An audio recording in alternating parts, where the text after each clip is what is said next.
Long before the first cities rose from the Fertile Crescent, long before agriculture shaped human life, and long before the pyramids etched themselves into the imagination of the world, there existed a landscape that defies comprehension.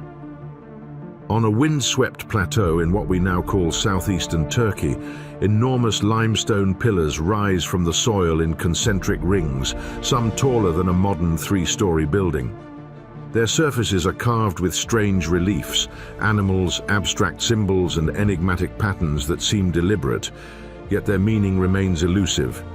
These stones are older than civilization as we know it, older than the invention of writing, and they challenge the very assumptions we hold about the capabilities of early humans.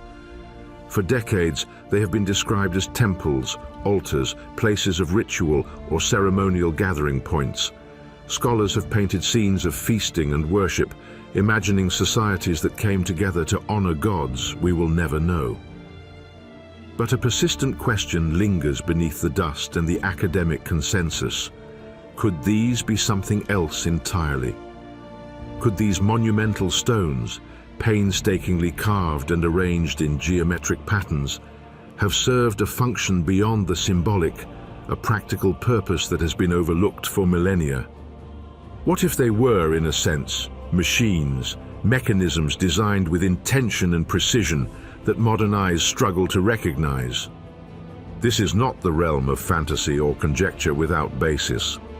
Recent discoveries across the world have uncovered similar phenomena. In Jordan, immense stone circles appear nearly perfect in their geometry, spanning hundreds of meters, their purpose uncertain, their scale staggering. In Bolivia, the platforms of Tiwanaku reveal precision that rivals modern engineering, with blocks cut and placed so accurately that even contemporary techniques struggle to replicate them. And in the waters off Greece, the Antikythera mechanism offers tangible proof that complex, precise machinery existed in the ancient world, capable of tracking the movements of the heavens. These findings hint at a broader pattern. Ancient humans, far from being primitive or solely ceremonial, may have possessed an understanding of material, geometry, and perhaps energy that we are only beginning to glimpse. As we begin this journey, it is important to hold two truths in tension. First, the conventional interpretation that these sites were centers of ritual, social gathering, and symbolic expression. Second, the possibility that we are witnessing evidence of functional purpose, of structures designed to measure, to calculate, to resonate with celestial or terrestrial phenomena. The stones themselves do not speak, yet their geometry, alignment, and construction whisper questions about their original role in human society. Were they silent witnesses to early science? Or are they monuments whose significance was purely symbolic, their utility a projection of modern curiosity? At Göbekli Tepe, the largest and most famous of these sites, the pillars are arranged in circles with T-shaped stones rising like sentinels. Some enclosures contain pillars with hollowed sections, grooves, and basins that invite speculation about their practical use. Archaeologists have meticulously catalogued these features, but the discussion often returns to ritual, feasts, ancestor worship, or spiritual gatherings. Yet there is a growing body of researchers who suggest that the precision and complexity of the site point to knowledge of geometry, astronomy, and mechanics. They note alignments that correspond to the movements of celestial bodies, the careful orientation of stones, and patterns that repeat across enclosures in ways that may not be purely symbolic. Nearby, Karahan Tepe presents similar constructions, reinforcing the idea that these were not isolated experiments, but part of a wider cultural and technological horizon. The repetition of forms, the use of circular layouts, and the geometric precision suggest a shared understanding, a cognitive framework capable of abstract reasoning and practical application at a scale that challenges traditional models of prehistoric society. These are not mere rocks arranged in ritual. They may be the first signs of structured interaction with natural forces, intentional shaping of the environment to produce desired effects, whether acoustic, visual, or astronomical. The idea that these structures could function as mechanisms is radical, not because it is impossible, but because it challenges entrenched assumptions. Scholars caution against over-interpretation, emphasizing the need for evidence of use, wear, or moving parts. And yet, even without moving components, the stones themselves may embody functional principles. A carved socket could anchor a pole for alignment, a hollowed cylinder could resonate with sound or hold liquids for measurement, and radial platforms may serve as a form of spatial computation. We are accustomed to thinking of machinery as moving gears and levers, but perhaps the ancients conceived of function differently, embedding calculation and observation into stone, geometry, and placement rather than in portable devices. This notion compels us to reconsider not only these specific sites, but the broader trajectory of human technological history. We tend to measure progress in linear terms, from stone tools to bronze to iron to the machine age. Yet if these stones, these silent monuments, were indeed functional, it would suggest that advanced understanding of mechanics and geometry existed in nascent forms far earlier than previously thought. The history of human ingenuity may be less a straight ascent than a tapestry of forgotten experiments, lost techniques, and intermittent leaps of understanding. Across continents, similar questions emerge. In Jordan, enormous circular enclosures mirror the precision seen in Turkey, yet their purpose remains unconfirmed. In South America, at Tiwanaku, massive blocks fit with millimeter precision, their arrangement implying not only mastery of stone, but of alignment and measurement. The Antikythera mechanism demonstrates that humans have long built intricate machines for practical purposes, capable of mapping celestial events. Viewed together, these discoveries raise a profound question. Have we been misreading the evidence, classifying functional innovation as purely spiritual or symbolic simply because it does not fit preconceived narratives? In this exploration, we will examine each site in detail, investigating the history, culture, and scientific evidence that surrounds them. We will consider the skeptics and the supporters, the archaeologists who insist on ritual interpretations, and the engineers and physicists who propose functional purposes. We will explore geometric patterns, acoustic properties, alignment with the heavens, and the subtle precision in stone that continues to baffle modern scientists. We will not claim certainty, but we will ask questions with rigor, combining cultural context, historical record, and scientific reasoning to illuminate possibilities that have been largely ignored. As we stand at the threshold of this investigation, we are invited to rethink everything we know about ancient technology, about human capability, and about the purpose of stone itself. Perhaps these sites were more than monuments. Perhaps they were deliberate attempts to understand, measure, and interact with the world in ways that challenge our assumptions. And perhaps, if we are willing to look closely, they can teach us not only about the past, but about the breadth of human imagination, the sophistication of early societies, and the questions we have yet to answer about our own history. What if these stones were not altars, not tombs, not simple symbols, but something more profound? The earliest machines embedded with knowledge that we have forgotten how to read. This question, unanswered but irresistible, will guide us as we explore the deserts of Jordan, the highlands of Turkey, the plains of South America, and the waters off Greece. The journey begins here, at the doorway to human ingenuity, in the shadow of stones older than civilization itself. If you are liking it, consider subscribing to our channel. Now, from the doorway of human ingenuity, we step into the monumental world of Göbekli Tepe, a site that has rewritten the very timeline of civilization. Rising from the arid plateau of southeastern Anatolia, this complex of stone enclosures, pillars, and carvings confronts our expectations of what hunter-gatherer societies could achieve. These people, living in a world without farming, without permanent settlements, and without writing, undertook a project that demanded not only immense labor, but sophisticated understanding of geometry, planning, and the properties of stone. They sculpted limestone pillars, some towering over 5 meters, transported them across uneven terrain, and arranged them with circular precision, forming spaces whose function remains enigmatic yet undeniably intentional. The scale alone is staggering. Excavations reveal multiple circular enclosures, each containing between 10 and 20 T-shaped pillars. These are not mere stacks of rock, but carefully positioned monuments. Many pillars bear intricate reliefs: lions, foxes, snakes, vultures, and abstract motifs that evoke both the familiar and the alien. Scholars have long emphasized their symbolic value, interpreting the imagery as totems of spiritual belief, representations of myth, or markers of ritual identity. Yet beyond the iconography lies another layer: the geometry of placement, the meticulous spacing, the hollowed sockets and basins carved with precision. Here, the stones themselves seem to invite more than worship. They invite examination, measurement, interaction. Recent studies suggest that the layout of these enclosures is far from arbitrary. The circles are neither chaotic nor improvised. They follow discernible geometric patterns. Concentric rings, equidistant spacing, and radial alignments hint at knowledge of symmetry and proportion that would be remarkable even in societies much later in history.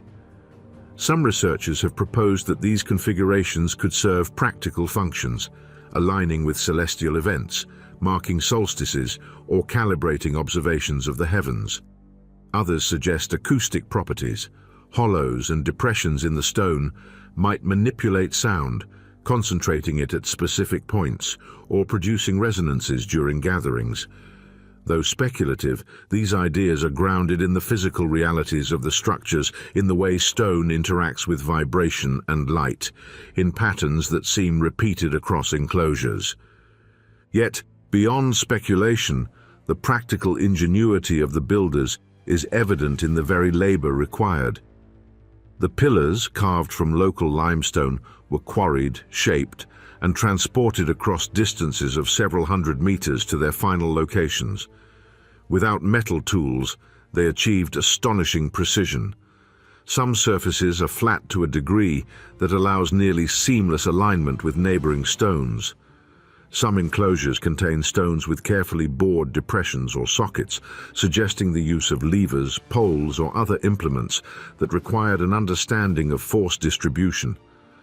The logistical coordination alone, sourcing materials, shaping them, and positioning them correctly, implies social organization, planning, and technical knowledge far beyond what was assumed possible for pre-agricultural societies. The site is not an isolated anomaly. Nearby Karahantepe, part of the broader Tashtepela complex, presents a continuation and expansion of the same architectural language. Its pillars are similarly arranged, its reliefs similarly detailed, yet it introduces variations that hint at experimentation with form and structure. Some stones are carved with protrusions that resemble sockets or bearings. Others are set on platforms with radial symmetry. These features suggest that the builders were exploring not just artistic expression, but the potential mechanical properties of stone, how it could support weight, distribute force, or interact with other components. The repetition of form across these sites suggests a shared knowledge system, one that transcends mere decoration and points toward deliberate engineering principles embedded in stone. This raises profound questions about the cognitive capabilities of the builders. They conceived and executed structures that required abstraction, planning, and measurement. They understood the relationship between shape, stability, and orientation. They may have understood how to harness natural forces, gravitational, acoustic, or luminous, to produce effects that are difficult for modern observers to reconstruct. Yet the absence of written records means that much of this knowledge has been lost to time. We can observe the outcomes, the precise alignments, the architectural ingenuity, but we are left to infer the principles behind them. It is a puzzle both tantalizing and frustrating, a glimpse into a world that was technologically sophisticated in ways that challenge linear narratives of progress. The reliefs themselves invite speculation. Predatory animals carved in high relief, often in dynamic poses, may have conveyed symbolic meaning, but they also suggest an acute observational ability. Every musculature, every curve, every orientation indicates careful study and replication. Could these depictions serve dual purposes, as teaching tools, visual records, or even coded instructions for movement, placement, or timing? Some researchers have noted that the arrangement of certain animal motifs aligns with seasonal cycles, hinting at the possibility that these sites functioned in part as calendars or astronomical observatories. Others speculate that the carvings may have interacted with light and shadow in ways that marked time or signaled events. Among the most intriguing features are the so-called hollowed pillars. Some contain cylindrical recesses or grooves that suggest the insertion of poles, rods, or other components. Scholars who focus on ritual interpretations have tended to view these as symbolic or ceremonial receptacles, perhaps for offerings or libations, yet others suggest a functional role. These hollows could have supported frameworks, stabilized objects, or acted as parts of larger assemblies, possibly even as primitive mechanical instruments. The idea is not that these were machines in the modern sense with gears and motors, but that their design encoded purpose, measurement, or interaction, a form of proto-engineering translated into stone.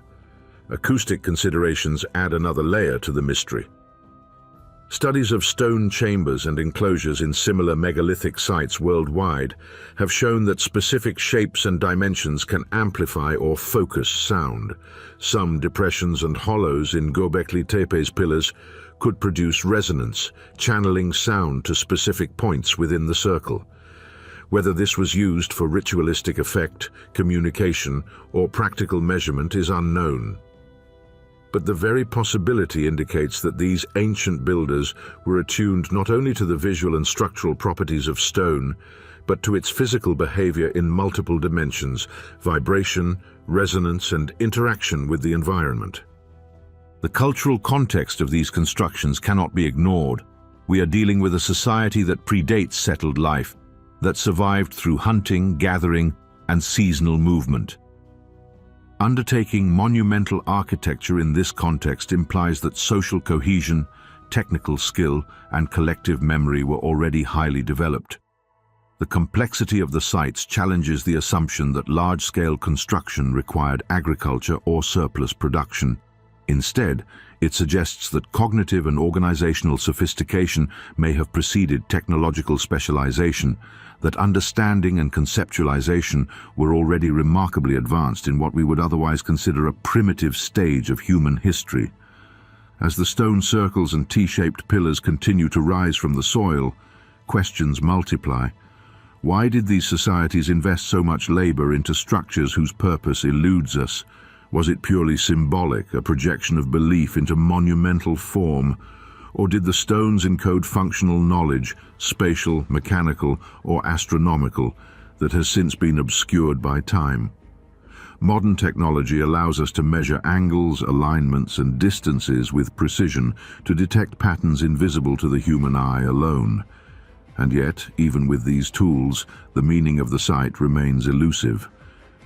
The stones hold information, yes, but interpreting it requires careful observation, imagination, and willingness to consider possibilities that challenge conventional frameworks. There is a profound tension between caution and curiosity in the study of Göbekli Tepe.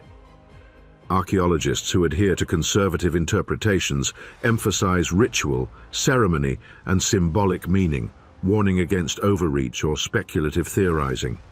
They remind us that extraordinary claims require extraordinary evidence, yet others argue that the patterns, alignments, and construction techniques hint at purpose beyond ritual, a deliberate encoding of function in stone, an ancient understanding of forces, movement, or celestial cycles that modern eyes may struggle to reconstruct. This debate reflects the broader challenge in archaeology, distinguishing intention from coincidence, function from symbolism, and cognition from decoration. What is undeniable is that Göbekli Tepe represents a threshold in human history. It is a place where early humans interacted with stone in ways that required foresight, skill, and understanding. It challenges linear narratives of technological development and invites reconsideration of the capabilities of pre-agricultural societies. Whether one interprets it as the birthplace of ritual, the earliest known laboratory of mechanical experimentation, or some combination of both, the site compels a re-evaluation of human ingenuity.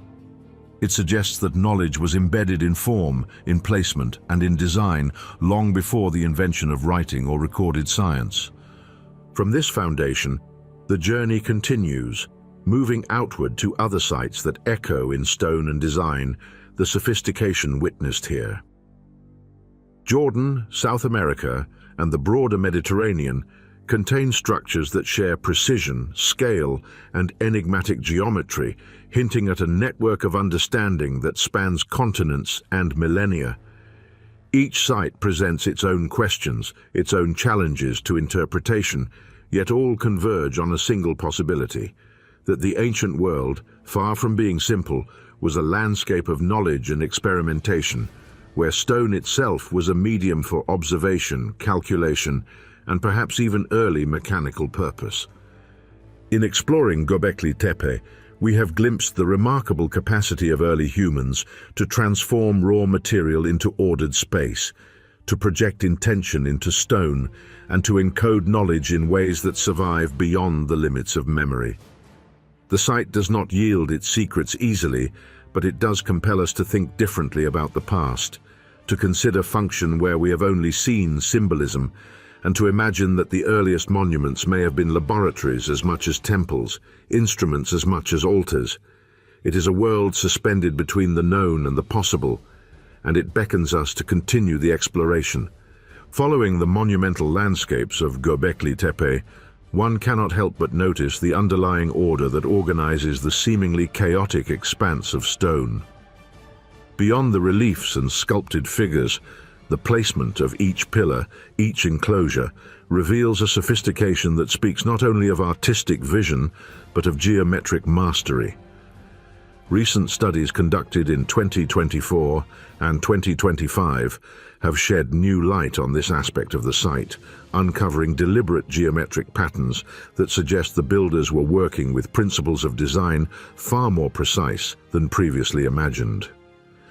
Researchers Avi Gopher and Gil Hackley have meticulously mapped the enclosures, measuring the distances between pillars, the radii of circular formations, and the angular relationships among structures.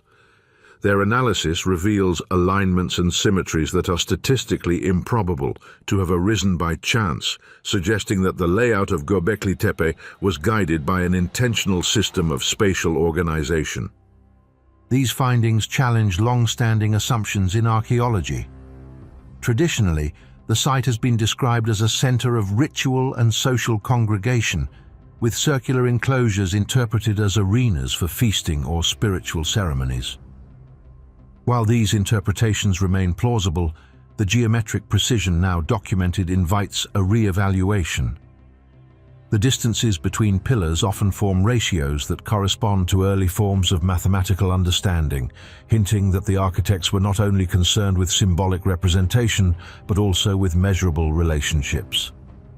Some enclosures display near-perfect concentric circles, while others show alignments that correspond to cardinal points or specific angles, possibly marking solar, lunar, or stellar phenomena.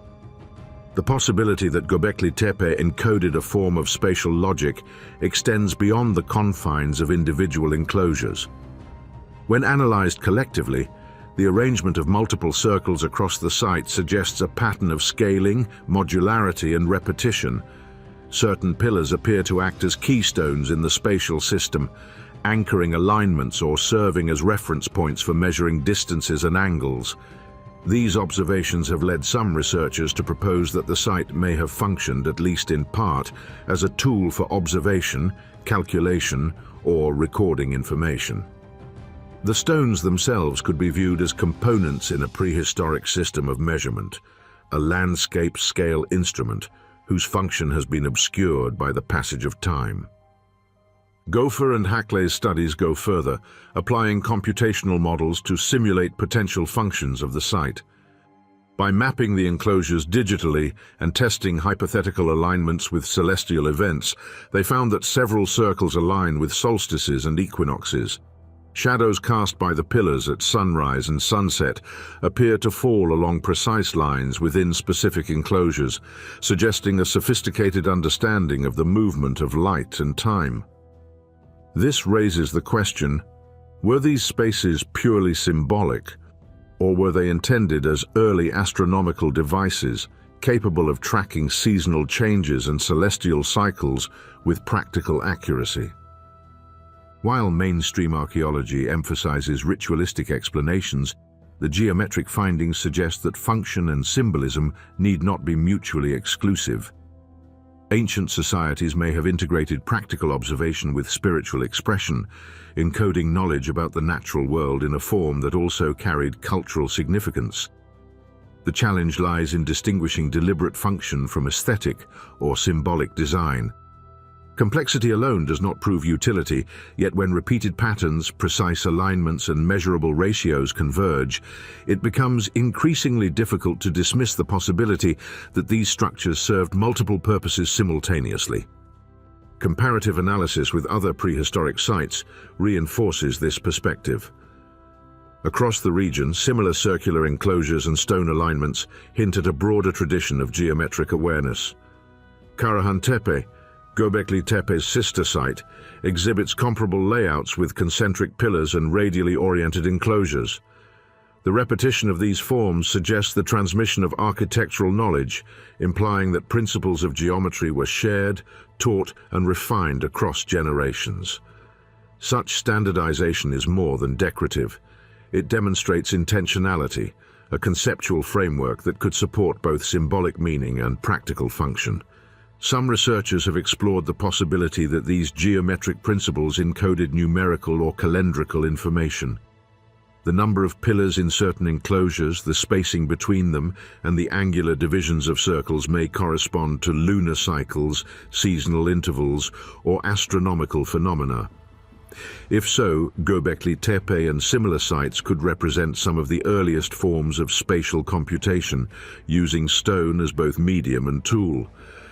The notion that early humans employed physical structures to encode knowledge, combining mathematics, observation, and geometry, challenges conventional narratives about the linear development of technology and science.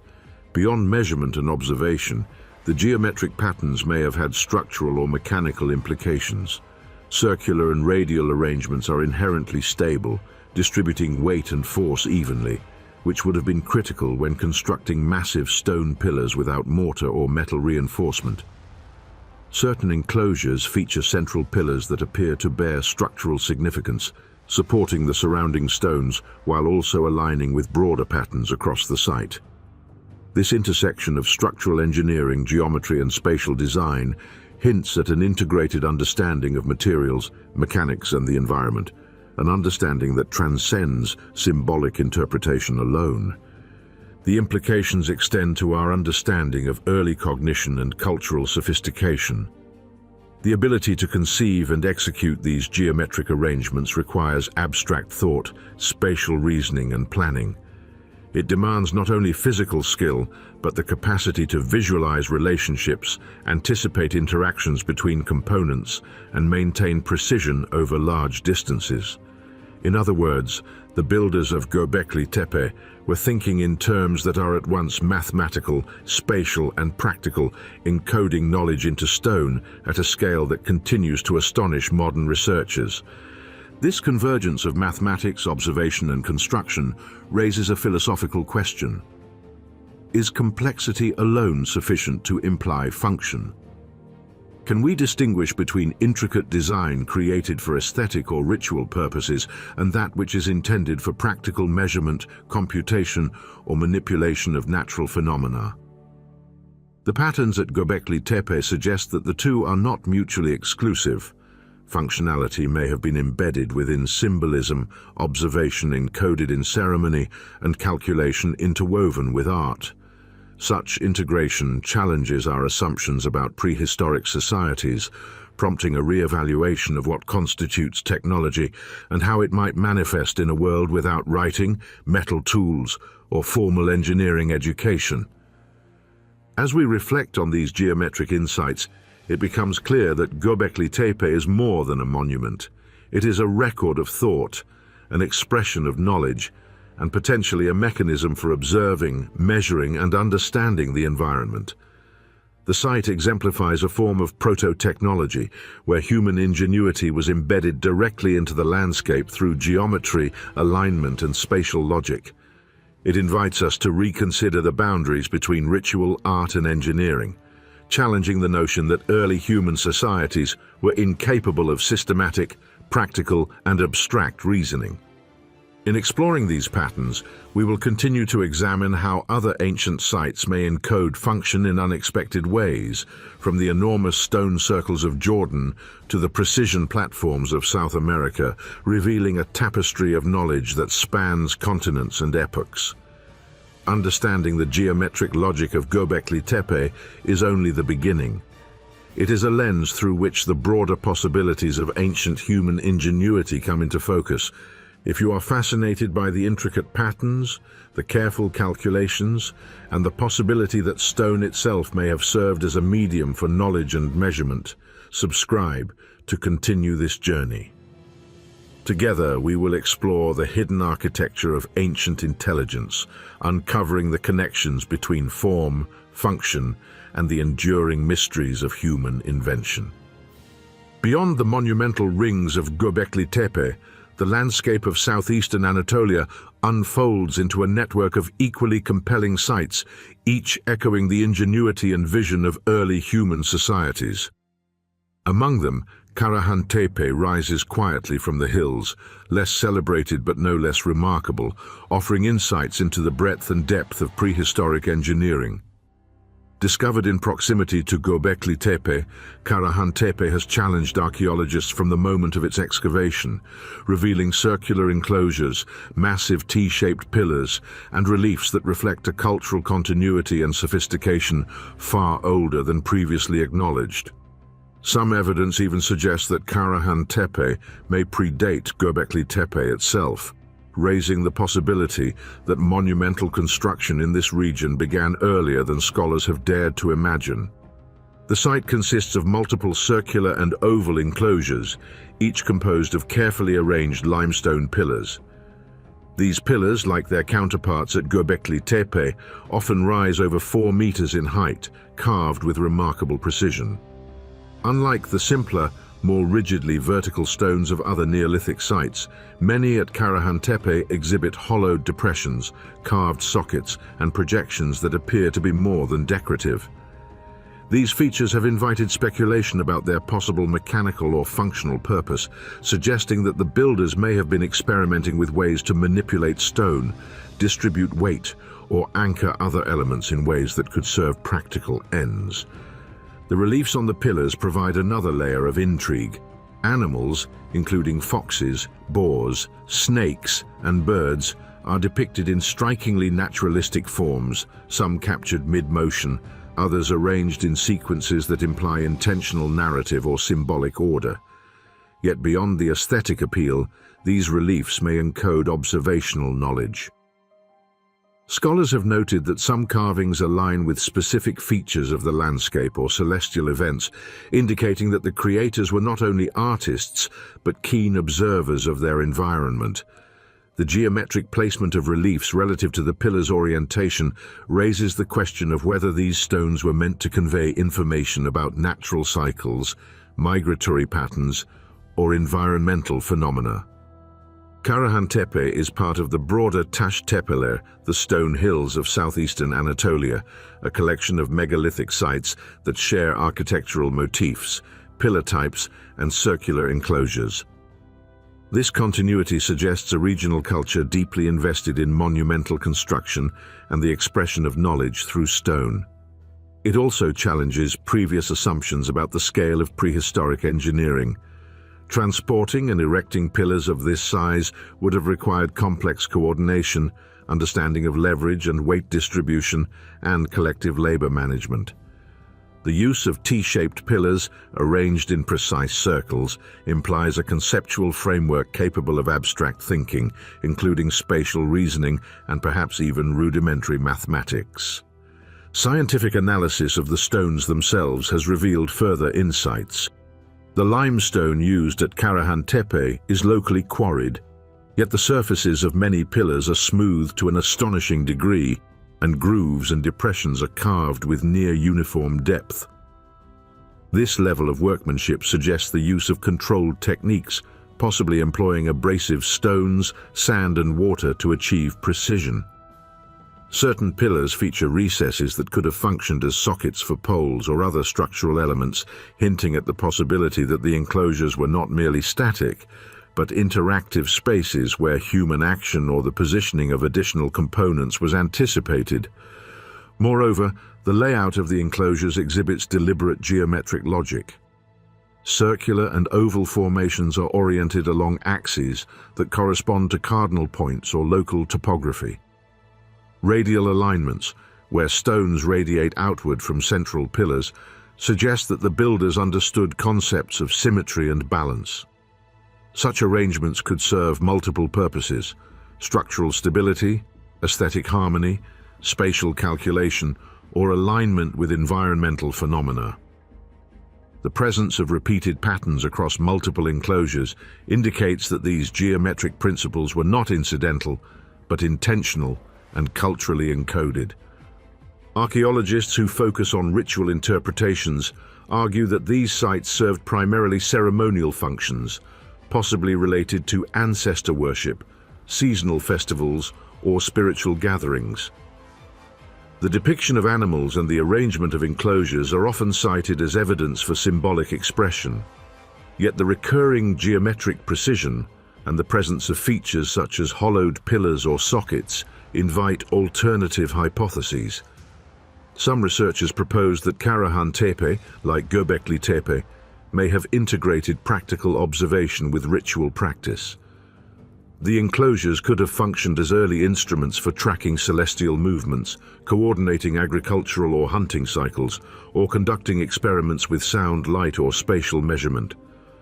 The stone architecture at Karahan Tepe also demonstrates advanced knowledge of weight distribution and structural engineering.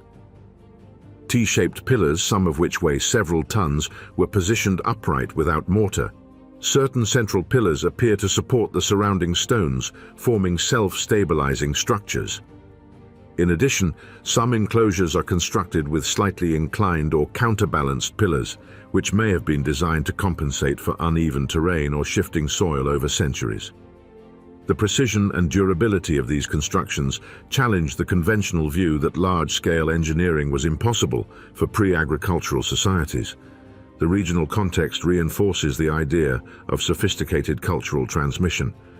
The similarities between Karahan Tepe and other Taş Tepeler sites, including Göbekli Tepe, suggest that knowledge of construction, geometry, and possibly mechanics was shared across communities.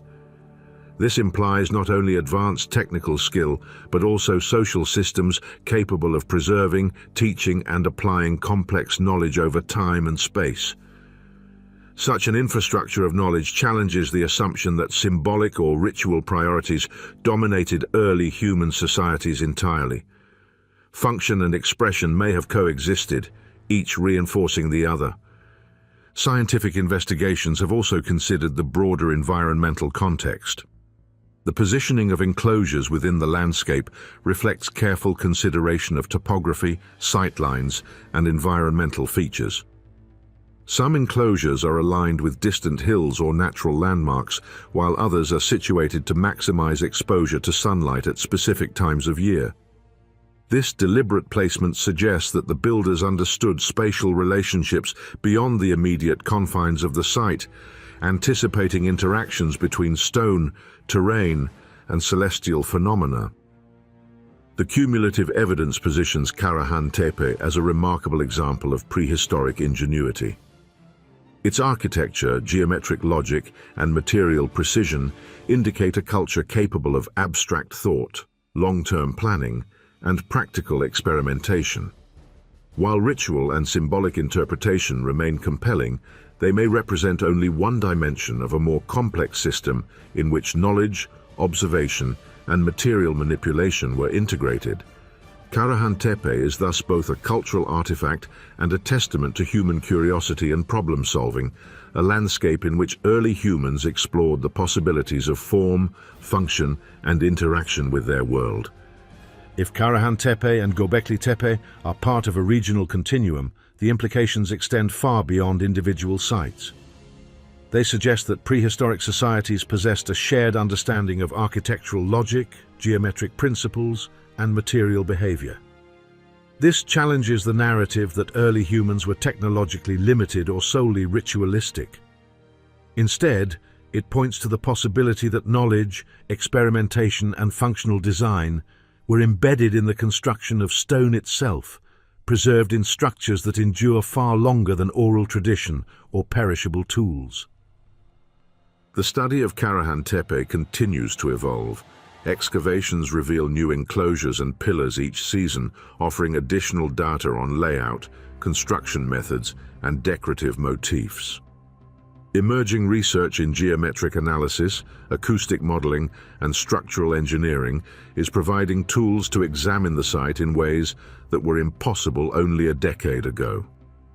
By combining archaeological fieldwork with digital modeling, spatial analysis, and comparative studies, researchers are beginning to reconstruct the cognitive frameworks of these ancient builders. These frameworks suggest that the integration of geometry, observation, and construction was not incidental, but an intentional aspect of prehistoric knowledge. As we step back from the enclosures and survey the plateau, it becomes clear that Karahan Tepe represents more than an isolated achievement. It is a window into a regional culture of intellectual and practical sophistication. Its geometric arrangements, monumental pillars, and potential for functional application reveal a society that engaged with its environment in deliberate and complex ways. If multiple sites across the Tash Tepe share this architectural logic, then the scale and depth of prehistoric knowledge extend far beyond ritual design, encompassing observation, calculation, and possibly early experimentation with physical principles. Karahan Tepe reminds us that our understanding of early human capability is still evolving. It challenges us to look beyond assumptions of ritual or symbolic purpose, and to consider the possibility that functional knowledge was embedded in stone, geometry, and landscape long before the advent of agriculture, writing, or formal engineering.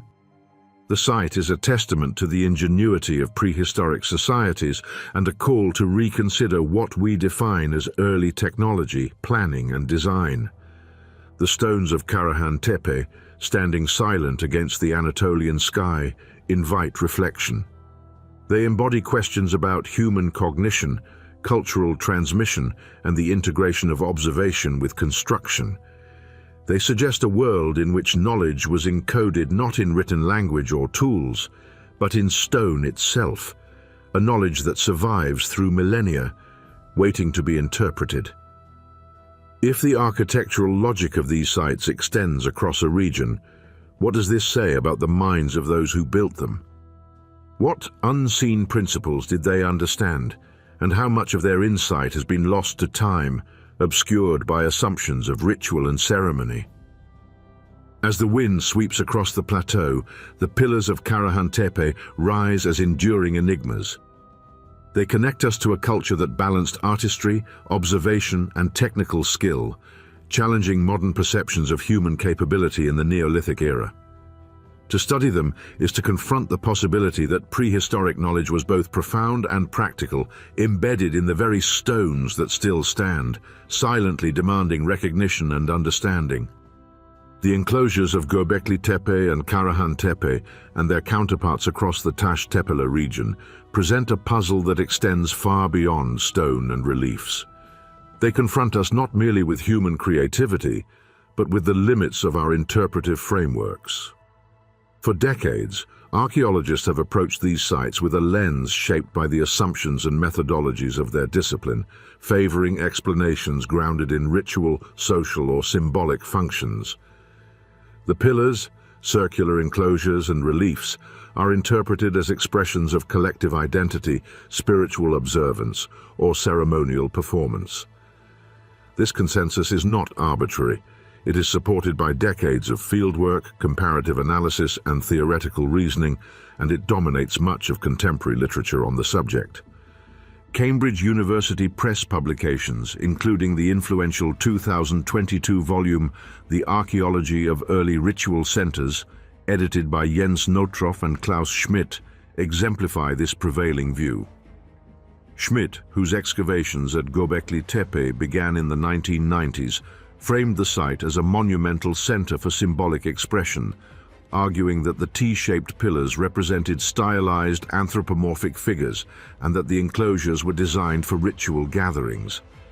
Similarly, the work of Harvard archaeologist Ian Hodder and colleagues in the early 2000s emphasized the social function of early monumental architecture, suggesting that the creation of such spaces facilitated cohesion among semi-nomadic groups, reinforcing shared belief systems in the absence of permanent settlements. These perspectives have shaped the interpretive canon, positioning Göbekli Tepe, Karahan Tepe, and related sites primarily as ceremonial arenas rather than as instruments of observation or calculation. The philosophical reasoning underpinning this approach is compelling. Symbolism is, in many ways, a safer explanatory model. It accounts for the presence of enigmatic reliefs, for the enormous labor invested in monumental stonework, and for the apparent absence of utilitarian artifacts that might suggest a mechanical function.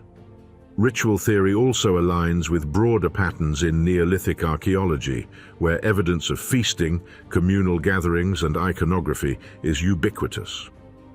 Scholars such as Philip Saperstein and Tom Killian, writing in the 2021 edition of Current Anthropology, highlight the tendency of early human societies to integrate symbolic meaning into the built environment, creating spaces that both structured social activity and conveyed cultural narratives. Yet in recent years, a small but growing cohort of researchers has begun to question whether the symbolic framework fully captures the complexity of these sites. Avi Gofer, a prominent Israeli archaeologist, has conducted detailed surveys of pillar alignments and distances, suggesting that the placement of stones exhibits measurable, repeatable patterns beyond aesthetic or symbolic necessity. Similarly, Gil Hakley's 2024 computational analysis of Göbekli Tepe's enclosures found correlations between pillar orientation and astronomical events, including solstices and lunar cycles, implying that the site may have functioned in part as a primitive observational instrument. These findings do not deny ritualistic activity, but they challenge the assumption that symbolism exhausts the explanatory space of these constructions. Other scholars have begun applying mathematical and physical analysis to explore possible functions hidden beneath the symbolic surface. The work of Alexander Marshak in the 1970s, though primarily focused on Upper Paleolithic markings, laid the groundwork for recognizing that prehistoric humans could encode calendrical or observational information in non-literate forms. Building on this tradition, researchers such as Klaus Schmidt and Andrew Collins have suggested that grooves, depressions, and radially aligned pillars at Göbekli Tepe and Karahan Tepe might have been used for measurement, orientation, or even acoustic resonance experiments. Collins, in his 2018 study, Göbekli Tepe, Genesis of the Gods, emphasizes the possibility that functional knowledge was integrated with symbolic representation, a duality that mainstream archaeology has largely overlooked. Skepticism remains pervasive, however. Mainstream practice continues to favor explanations rooted in ritual because concrete evidence of mechanical use is difficult to obtain. The absence of moving parts, written instructions, or direct accounts of functionality renders any mechanistic interpretation speculative. Scholars like Ian Hodder have cautioned against over-interpreting geometric or structural patterns, arguing that human cognition is predisposed to find order and intention, even where coincidence may suffice. The philosophical tension is clear. Complexity can imply design, but design does not necessarily imply function. Is a pillar array intended as a tool, or is it an artistic manifestation of a society's conceptual worldview? Yet even within this caution, cracks appear in the consensus. Spatial analysis increasingly reveals that pillar arrangements at Göbekli Tepe follow principles consistent with modular design and proportional measurement. Circular enclosures are not random. Distances between pillars adhere to ratios that could facilitate calculation or observation. Central pillars often occupy positions that could function as reference points for measuring angles, distances, or even temporal cycles. The replication of these patterns at Karahan Tepe and other nearby sites indicates that such design principles were shared across a broader cultural horizon, suggesting knowledge transmission that extends beyond purely ritualistic imperatives. Philosophically, this invites reflection on the nature of human cognition in the Neolithic. To what extent did early societies understand abstract concepts such as proportion, symmetry, or celestial cycles? Were they capable of embedding function within symbolic forms, creating spaces that simultaneously fulfilled social, spiritual, and observational roles? If so, the failure to recognize mechanical or practical components in these sites may reflect the limitations of modern interpretive frameworks rather than a deficiency in the prehistoric mind. Archaeology, like any discipline, is constrained by methodology, assumptions, and available evidence. It privileges certain kinds of data, artifacts, inscriptions, clear tool use, and often treats subtle embedded knowledge in stone or spatial arrangement as secondary or interpretive rather than functional. This tension is mirrored in contemporary debates across related fields. Experimental archaeologists, engineers, and physicists who study prehistoric sites increasingly argue that conventional interpretations underestimate the technical sophistication of early humans.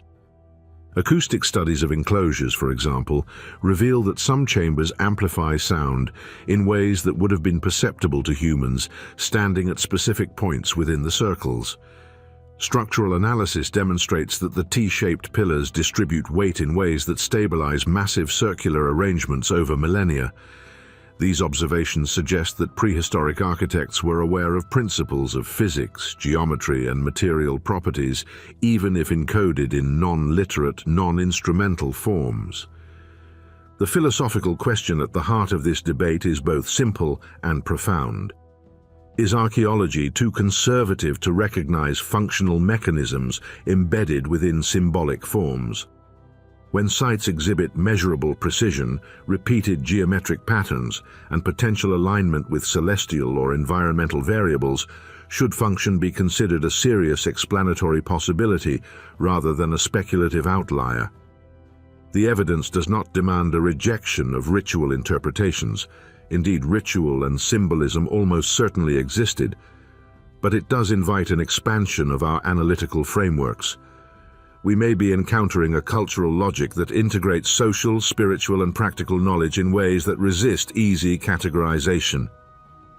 Ultimately, the study of Göbekli Tepe, Karahan Tepe, and the broader Tashtepele region forces us to confront the limitations of our assumptions.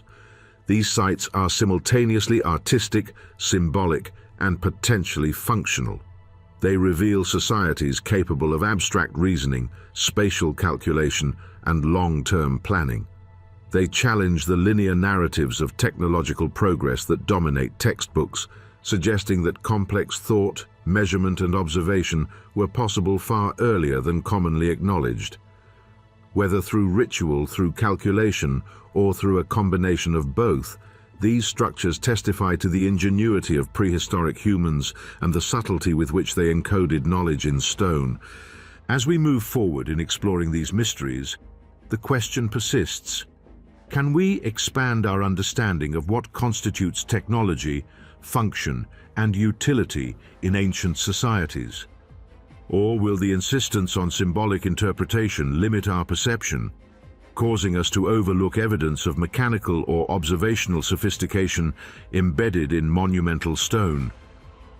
In grappling with these questions, we are confronted not only with the ingenuity of early humans, but with the philosophical boundaries of archaeology itself.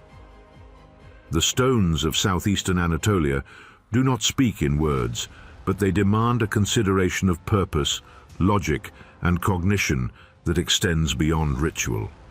And in that silent challenge, they invite us to rethink what it means to understand our prehistoric past. Far beyond the hills of southeastern Anatolia, across deserts that have preserved the memory of countless generations, the landscape of northern Jordan reveals an enigma of a different scale and dimension. From ground level, the stones are unassuming, scattered, sometimes half buried beneath sand and gravel. Yet, from the air, an entirely new reality emerges. Massive circular formations, some stretching as wide as 400 meters across, etched with startling precision into the desert floor. These are the so-called big circles of Jordan, a phenomenon that has both fascinated and perplexed archaeologists, historians, and scientists since their systematic documentation in the mid-20th century. Viewed from above, their perfect arcs, consistent spacing, and immense scale suggest a vision of organization and intent that challenges assumptions about prehistoric societies and their relationship to the landscape. The discovery of these circles was, in part, enabled by aerial photography and satellite imagery. Beginning in the 1940s and accelerating in the 1970s, archaeologists began using aerial surveys to map the deserts of Jordan and Saudi Arabia. It was in this context that the massive circular arrangements, previously invisible amid the undulating terrain, were recognized as deliberate. The largest of these circles, with diameters approaching half a kilometer, are formed by low stone embankments or aligned standing stones. Unlike conventional settlement sites, there is no evidence of domestic structures, hearths, or storage facilities within or immediately adjacent to the circles. Unlike fortifications, the formations lack defensive features such as walls or ditches designed to repel intruders. And unlike conventional ceremonial sites, there is scant evidence of altars, offerings, or ritual paraphernalia. They are empty, yet geometrically astonishing. The layout of these structures has drawn particular attention. Surveys by British archaeologist A.R. Garrard in the 1960s and later by Geoffrey H. Albright in the 1990s revealed a pattern of geometric regularity. Stones are not randomly placed. They trace curves that approach circular perfection, occasionally forming concentric rings or radiating spokes. In some cases, spokes appear to converge on central points, hinting at deliberate focal alignment. The spacing between stones is remarkably consistent, suggesting measurement, planning, and perhaps a form of surveying long before modern tools existed. Some formations show evidence of terracing, low walls or embanked foundations, indicating that these were permanent or semi-permanent constructions rather than ephemeral gatherings. The historical context of these circles is elusive. Carbon-dated charcoal and artifacts from nearby smaller sites suggest that the largest constructions may have been erected during the late Neolithic to early Bronze Age, roughly 5,000 to 6,000 years ago. This places them contemporaneous with early urban settlements in Mesopotamia and Egypt, yet there is little evidence to indicate that the circles served the same functional roles. Unlike Uruk or Çatalhöyük, which are characterized by domestic density and administrative structures, Jordan's big circles appear almost entirely devoid of human habitation. This absence of settlement-related evidence heightens the mystery. Why invest enormous labor into constructions that seem to have no immediate utilitarian purpose? One possibility frequently proposed by traditional archaeology is symbolic or ritual function. Stone circles in other parts of the world, from Britain's later Neolithic henges to the prehistoric sites of Europe and North Africa, often denote gathering spaces, ceremonial sites, or places of cosmological significance. It is tempting then to categorize the Jordanian circles as ritual in nature. Yet their size, uniformity, and extreme geometric precision challenge simple ceremonial explanations. Constructing a circle 400 meters across with stones meticulously aligned would require hundreds, if not thousands, of person-hours. Such scale is unusual even among well-studied ritual sites, where social and symbolic imperatives are generally coupled with more immediate utility, feasting areas, burial grounds, or shrines. In Jordan, there is no apparent payoff of this sort. Aerial surveys have revealed even more perplexing features. Some circles are composed of multiple concentric rings, sometimes with evenly spaced gaps or radial features that resemble spokes. Others are connected by low embanked lines, suggesting coordinated planning across large tracts of desert. This arrangement implies knowledge not only of geometry, but of survey techniques capable of producing accuracy over hundreds of meters without modern instruments. Researchers have speculated that early builders may have used rudimentary sighting devices, plumb lines, or chord measurements, but the precision remains remarkable. For structures of this magnitude, even minor deviations in alignment would accumulate, resulting in visibly imperfect circles. Yet these formations display astonishing regularity. The mystery is compounded when considering potential functions beyond ritual. The concentric and radial design evokes instruments capable of measurement or observation. Could these circles have served as astronomical calendars, marking the solstices, equinoxes, or movements of the moon and planets? Some scholars, including Gerald Hawkins, who famously studied Stonehenge in the 1960s, have argued that large-scale geometric arrangements can function as predictive instruments when aligned with celestial events. While the Jordanian circles are chronologically earlier than most European henges, the principle may be the same: large, permanent structures embedded in the landscape, encoding observational knowledge through form and placement. Further, the scale and isolation of the circles suggest collective knowledge and coordination. Constructing a circle of 400 meters in diameter is not an individual achievement. It requires communal effort, communication, and organizational structure. Early human groups would need to plan the layout, gather materials, transport stones, and place them with consistent spacing. Such logistical challenges imply that knowledge of measurement, surveying, and potentially even early mathematics was embedded in the social fabric. This raises an important philosophical question. If prehistoric people could organize labor and spatial design at this scale, why have conventional narratives largely ignored the possibility of functional sophistication in favor of ritual interpretation? Adding to the intrigue, some formations appear to incorporate alignment with landscape features. Hills, valleys, or distant ridges sometimes coincide with axes of the circles, implying an understanding of topography and orientation.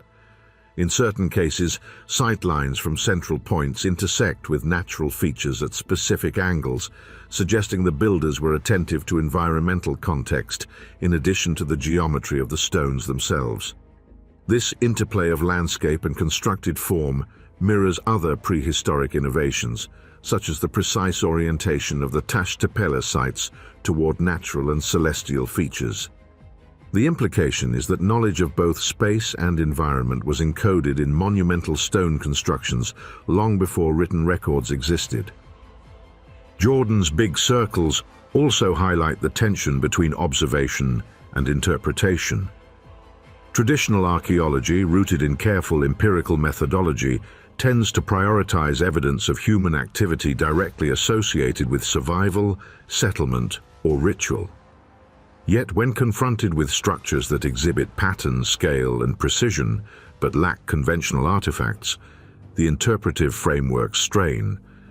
Some researchers, including Thomas Levy and Gary Rolifson, have cautiously suggested that these formations could represent a proto-astronomical or mapping function, while still acknowledging the absence of definitive evidence. This cautious stance reflects both methodological rigor and the disciplinary challenge of interpreting intent from stone alone. Philosophically, the big circles compel reflection on the nature of prehistoric intelligence. They suggest that early humans were capable of abstract thought, long-term planning, and spatial reasoning on a scale that continues to astonish. They challenge assumptions that monumentality is inherently tied to ritual or symbolic motivation, inviting consideration of functional or observational imperatives. Could the scale, precision, and placement of these circles encode measurement systems, calendars, or principles of land surveying? And if so, what does that imply about the continuity of knowledge across regions, from Anatolia to Jordan, and potentially even beyond? The enigma of the Jordanian circles thus mirrors broader questions raised by sites such as Göbekli Tepe and Karahan Tepe. In each case, we encounter monumental stones arranged with sophistication, often in ways that defy simple categorization. The repetition of form, the presence of geometric order, and the alignment with environmental or celestial features hint at knowledge systems that integrate observation, measurement, and social coordination. Yet the absence of written explanation leaves us suspended between speculation and evidence, interpretation and imagination. Ultimately, the big circles of Jordan pose a stark question. What logic could drive the construction of such massive, precise, and enigmatic forms, if not for purposes that extend beyond conventional ritual or settlement planning?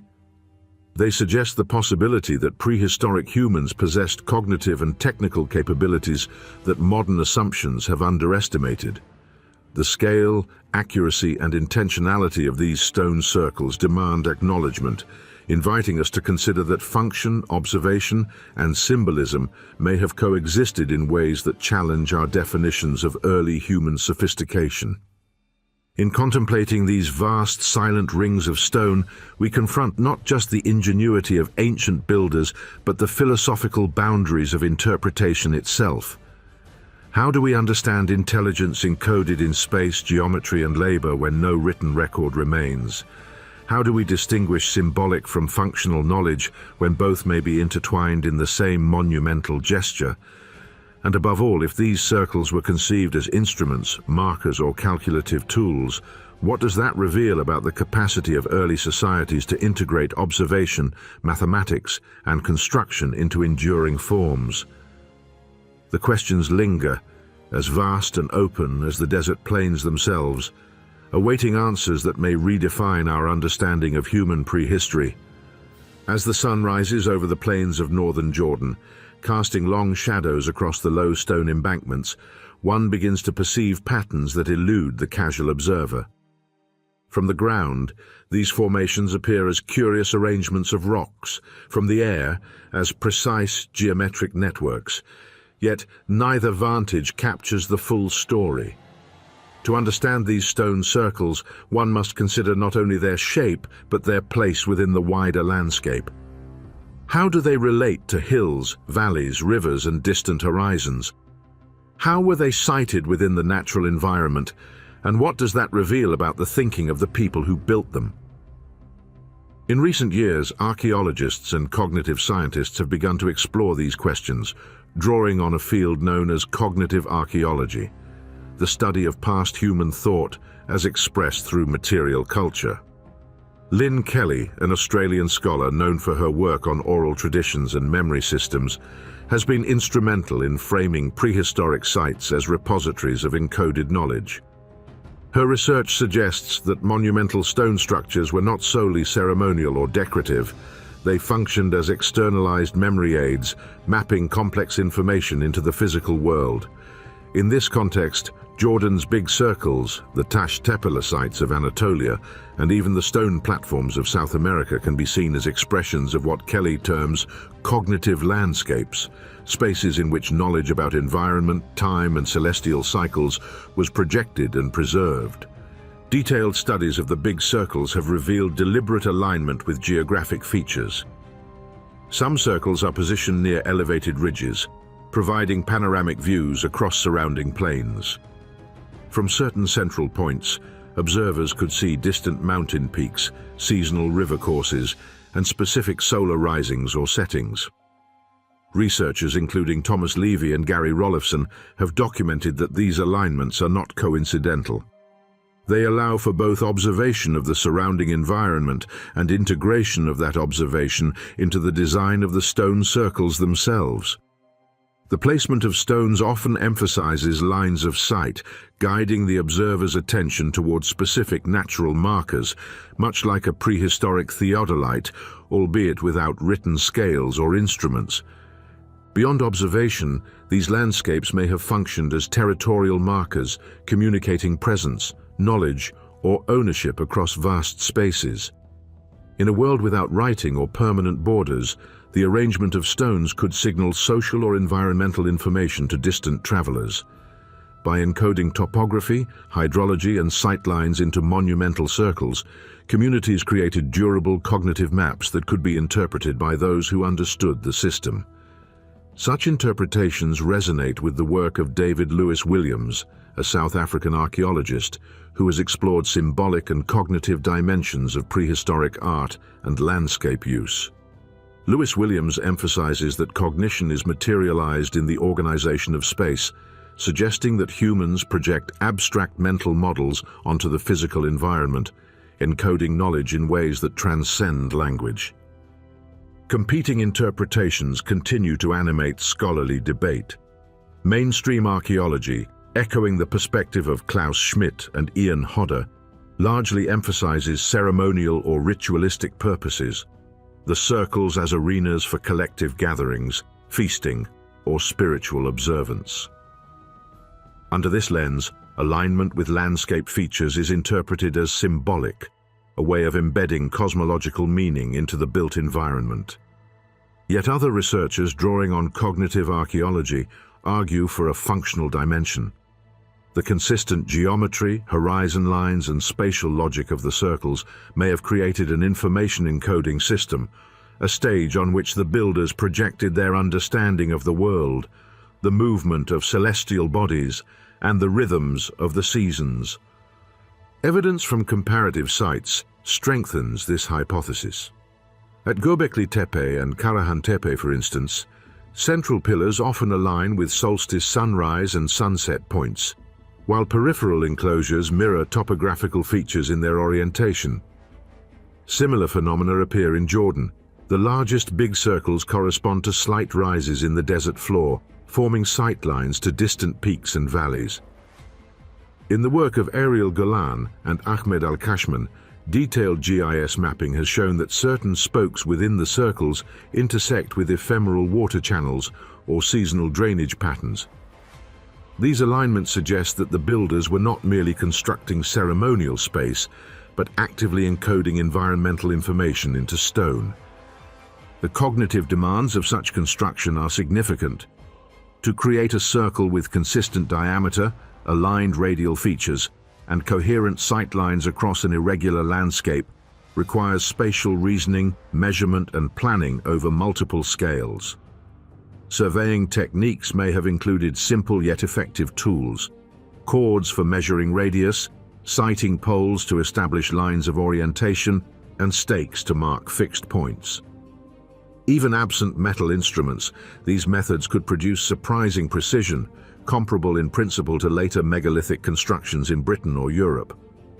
The implication is that prehistoric humans possessed sophisticated mental models of space, capable of abstracting the environment into durable geometric frameworks. Kelly's framework suggests that such sites are external memory palaces, encoding ecological, astronomical, and social knowledge. Within this model, every stone, gap, and alignment carries potential information. A spoke may mark the direction of a seasonal river. A gap may signify the rising of a particular star. A concentric ring may represent intervals of time or distance. Viewed collectively, the site transforms from a ceremonial arena into a physical cognitive system, a landscape-embedded repository of practical and observational knowledge designed to be interpreted by those trained in its logic. Yet the philosophical question remains: what exactly was encoded, and to what end? Did these circles preserve knowledge about the Earth, the locations of water, resources, or terrain? or about the sky, lunar and solar cycles, planetary motion, or seasonal markers, or perhaps about the mind itself, a projection of conceptual thought into durable material, a rehearsal of spatial reasoning and abstract cognition. In considering these possibilities, the distinction between ritual and function blurs. What appears ceremonial may simultaneously be instructive. What appears monumental may also be mechanistic. The physical and cognitive dimensions coexist, layered like sediment over millennia, waiting to be deciphered. This duality is echoed in other prehistoric traditions. In South America, the Nazca lines project massive, landscape-scale patterns visible only from elevation, often aligned with topography and celestial events. In Anatolia, Göbekli Tepe's T-shaped pillars encode geometric ratios, alignments, and observational markers. In Jordan, the big circles manifest these principles on a colossal scale, integrating horizon lines, radial symmetry, and environmental relationships. Across continents and millennia, humans appear to have externalized thought into monumental stone, crafting spaces that functioned simultaneously as ceremonial stages, observational instruments, and cognitive maps. The interplay of geography and cognition also invites reconsideration of the role of landscape in prehistoric culture. The desert, often seen as an empty backdrop, becomes an active participant in these constructions. Hills, ridges, valleys, and distant peaks inform the geometry of the circles. Sightlines structure observation and knowledge. Spatial relationships encode social or ecological intelligence. In this sense, the landscape itself is a medium, a canvas upon which human cognition is projected and preserved. Each site, while locally distinct, participates in a shared logic of spatial reasoning and environmental interaction, suggesting that early humans approached construction not merely as symbolic or artistic activity, but as a systematic engagement with space, environment, and knowledge. The cognitive implications are profound. They suggest that prehistoric humans were capable of abstract thought, planning, and environmental modeling long before writing or formal mathematics. They integrated spatial understanding with communal activity, creating durable monuments that encoded knowledge beyond the reach of oral transmission alone. These sites are simultaneously symbolic, functional, and epistemological, challenging modern assumptions about the evolution of intelligence, technology, and culture. As we survey the vast stone circles of Jordan from horizon to horizon, the riddle persists. Did these spaces encode knowledge about the earth, the sky, or the mind? Perhaps in truth they encode all three, layers of information intertwined in stone, geometry, and landscape. They invite us to reconsider the boundaries of prehistoric cognition and to recognize that the human mind, even in the Neolithic, could project its understanding onto the world with precision, foresight, and enduring ingenuity. Amid the scattered ruins of Greece, on a sun-dappled seabed near the island of Antikythera, divers uncovered an artifact that would rewrite our understanding of technological history. A corroded mass of bronze and gears, the remains of what we now call the Antikythera mechanism. Dated to the 2nd century BCE, it is often described as the first known analog computer, a machine designed to calculate the positions of celestial bodies, predict eclipses, and track cycles of the moon and planets. Its discovery is startling not only for its sophistication, but for the questions it raises about human capability across time. If a mechanical calculator of this complexity existed in the classical era, could monumental constructions from millennia earlier encode similar principles at an architectural scale? The mechanism itself is compact, roughly the size of a shoebox, yet its intricacy is astounding. Detailed examination, particularly through X-ray computed tomography by a team led by Tony Freeth at University College London, has revealed at least 30 interlocking gears, some with as many as 223 teeth. The gear trains transmit motion with remarkable precision, allowing the machine to model cycles that range from the 19-year Metonic cycle to the 223-month Saros cycle, crucial for predicting eclipses. Its operation embodies an understanding of astronomical periodicity and mechanical advantage that would not be matched for over a millennium. Architecturally, the Antikythera mechanism is a triumph of miniaturized engineering. Gears are mounted on precisely machined axles, teeth are carefully spaced to ensure synchronous rotation, and dials on the front and back communicate complex astronomical information to the observer.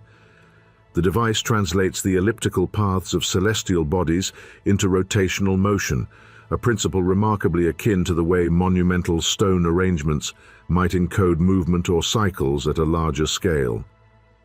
The design requires knowledge of ratios, torque distribution, and durable material selection.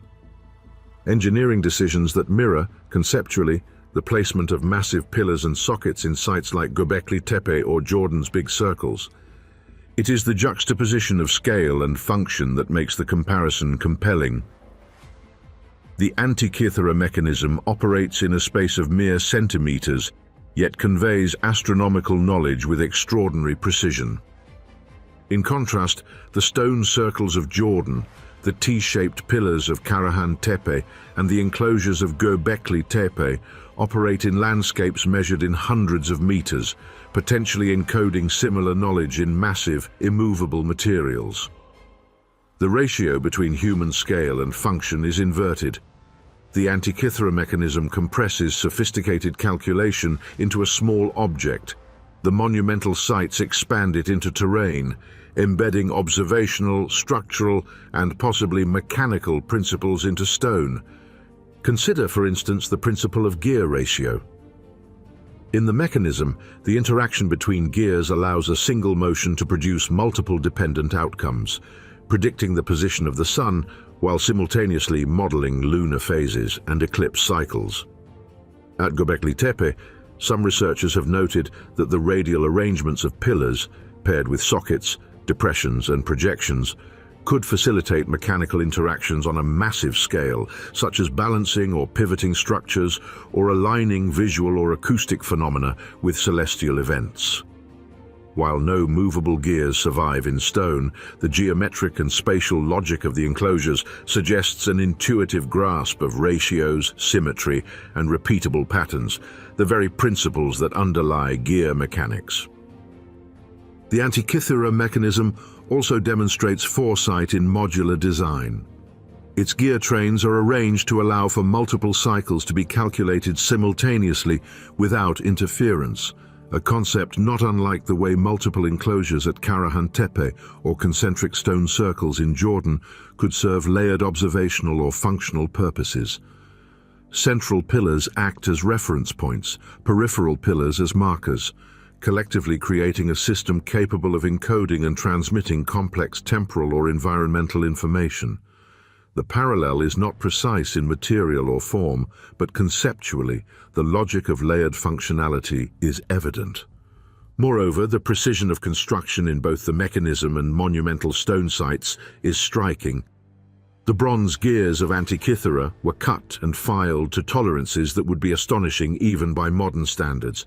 Irregularities of a single millimeter could disrupt calculations.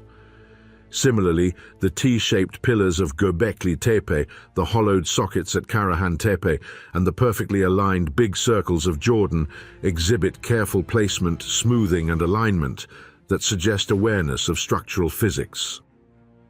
The massive stones are not crude. They embody centuries of empirical refinement, learned through observation, trial, and possibly iterative design, a Neolithic equivalent in stone of the mechanical sophistication later exemplified in bronze. The Antikythera mechanism also forces reconsideration of what is possible in a pre-industrial context. Scholars including Freeth, Tony Evans, and Alexander Jones emphasize that the device demonstrates advanced knowledge of astronomy, mathematics, and mechanical engineering, implying that the intellectual capacity for complex design existed long before its physical realization. By analogy, if classical Greek engineers could translate abstract celestial cycles into a working machine, it is plausible that prehistoric builders could have translated observational knowledge into spatial, structural, or mechanical principles embedded in monumental stone. The medium differs. bronze versus limestone, but the cognitive achievement is analogous. This comparison also invites philosophical reflection. The Antikythera mechanism is portable, individual, and compact. The monumental stone constructions are fixed, communal, and landscape scale. Yet both reflect a sophisticated understanding of cyclical phenomena and proportional relationships. Both suggest intentionality, planning, and foresight. Both challenge assumptions about the technological and cognitive limits of their respective societies, and in both cases, function is embedded within design. Knowledge is encoded in form, whether gear teeth or pillar arrangement, radial alignment, and geometric spacing. Perhaps most striking is the contrast in perception. The mechanism was preserved, studied, and admired for its engineering brilliance. Stone monuments, however, are often interpreted primarily as ritualistic or symbolic, despite geometric regularity and potential functional logic. This disparity invites a provocative question. If humans could construct such a machine in the 2nd century BCE, might the monumental stone sites of Anatolia and Jordan, many millennia older, have encoded similar functions on a broader, non-portable scale? Could the enclosures, sockets, and alignments of pillars have acted as prehistoric instruments for observation, measurement, or even mechanical experimentation? And if so, what knowledge might have been embedded in the landscape itself, waiting to be decoded by a culture capable of reading the stones? The implications extend beyond archaeology into philosophy of technology and human cognition. The Antikythera mechanism demonstrates that humans can translate abstract cycles into tangible systems of calculation. Stone circles, T-shaped pillars, and massive enclosures suggest that the same principle could apply at monumental scale. Knowledge encoded not in bronze or gears, but in architecture, geometry, and placement. Function and symbolism are not mutually exclusive. They may coexist layered in form and orientation, blending observation, ritual, and mechanical logic in ways modern frameworks struggle to recognize. As the mechanism rotates in imagined reconstruction, with its gears moving in perfect harmony to track the heavens, one can imagine the builders of Göbekli Tepe or Jordan tracing radial alignments across hundreds of meters of stone, synchronizing human perception with celestial or environmental cycles. The Antikythera mechanism offers a tangible precedent. Humanity has repeatedly demonstrated the capacity to encode knowledge in physical systems. Perhaps the monumental stone sites are a lost chapter in the same tradition, a record of function hidden in plain sight, obscured by assumptions of ritual and ceremonial intent. And so the question endures. If humans of the classical era could construct a precise, portable astronomical computer, might the architects of Göbekli Tepe, Karahan Tepe, and the big circles of Jordan have projected analogous knowledge into stone and landscape, creating machines too vast, too subtle, or too silent to be recognized as such? The stones themselves remain, patient witnesses to the ingenuity of their makers, awaiting the insight to reveal their secrets. The Antikythera mechanism continues to astonish researchers, not only for its age, but for the depth of its engineering sophistication. When Tony Freeth and his team at University College London applied high-resolution X-ray tomography to the corroded fragments, they revealed a complexity that exceeds what was previously imagined. The device is no mere collection of rotating wheels. It is a carefully orchestrated computational instrument capable of tracking multiple astronomical cycles simultaneously. Its architecture is astonishingly compact yet modular, a triumph of precise engineering and spatial logic. Central to the mechanism's operation is its system of interlocking gear trains. Each gear is calculated with extraordinary precision. The number of teeth, the diameter, and the axial alignment are all designed to convey rotational motion accurately from one gear to another. In particular, the device includes a series of pin and slot mechanisms that allow it to model the elliptical motion of the moon, a feat that would have required not only mechanical ingenuity, but also deep observational knowledge of celestial phenomena. The pin and slot system converts uniform rotational input into variable motion, accounting for the Moon's irregular speed along its orbit. This is no trivial design. It reflects careful empirical observation, combined with abstract mathematical modeling. The mechanism's draconic gearing, revealed in the 2016 reconstruction by Freeth and collaborators, further demonstrates the precision of its astronomical modeling. This system allows the device to predict the positions of lunar nodes, the points where the Moon's orbit intersects the plane of the ecliptic, which determine when eclipses will occur. The ability to predict eclipses, solar and lunar, is a hallmark of sophisticated observational astronomy, and the mechanism accomplishes this through a series of ratios and gear trains whose interdependencies are intricate and highly accurate. Each rotation translates seamlessly into cyclical prediction, encoding centuries of observation into a tangible mechanical framework. Additional gear systems within the mechanism track the metonic cycle, the 19-year period over which the lunar phases repeat on the same days of the solar calendar. Another set models the Saros cycle, spanning 223 lunar months, correlating with eclipse recurrence. The combination of these systems demonstrates that the device's creators understood not only periodicity, but also the need for nested cycles, interdependent calculations, and precise temporal measurement. In effect, the mechanism is a physical manifestation of abstract temporal mathematics, translating observation into mechanical action. It is this extraordinary synthesis of observation, mathematics, and mechanical engineering that invites a reconsideration of monumental architecture in the prehistoric world. If a compact device can encode complex astronomical and temporal cycles with gears, ratios, and rotation, is it possible that similar principles could have been embedded in stone and landscape on a much larger scale? Could the radial arrangements of T-shaped pillars, concentric stone circles, and bearing-like sockets found across Anatolia and Jordan operate on analogous principles, effectively a macro-scale computation executed in immovable stone? The notion is not entirely speculative. Recent studies of Göbekli Tepe's enclosures and Karahan Tepe's pillar sockets indicate intentional geometric regularity and alignment. Measurements reveal consistent angles, spacing, and radial symmetry that appear too precise to be the result of chance.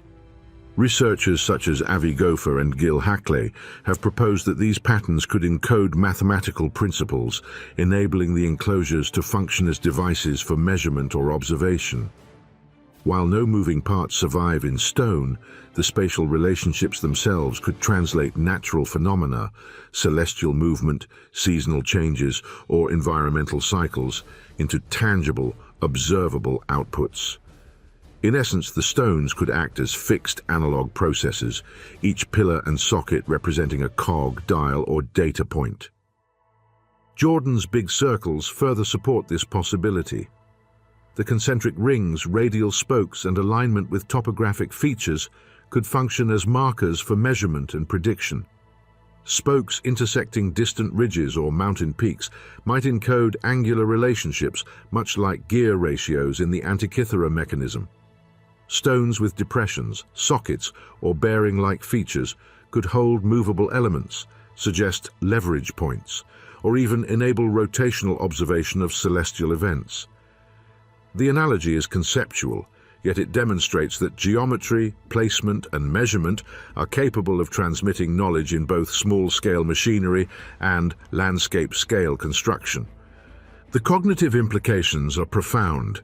The creators of the Antikythera mechanism demonstrate abstract reasoning, modular design, and the ability to anticipate cycles and encode them in mechanical form. Monumental architecture suggests that similar reasoning may have been applied to stone, knowledge projected into the landscape rather than condensed in bronze. Construction choices, orientation of pillars, placement of central features, alignment with horizon lines, may represent algorithmic thinking materialized in durable form. If the Antikythera mechanism embodies the principles of computational astronomy, then the monumental enclosures of Anatolia and Jordan could embody the same principles on a grander, communal and landscape-embedded scale. Experimental reconstructions of the mechanism reveal not only technical mastery but also conceptual clarity. Each gear train is interdependent. Each rotation yields multiple outputs. The machine's architecture compresses multiple layers of information into coordinated motion. Similarly, the spatial organization of prehistoric stone monuments may encode multiple layers of environmental, astronomical, and social knowledge simultaneously. A T-shaped pillar might mark the solstice while serving as a reference for spatial measurement.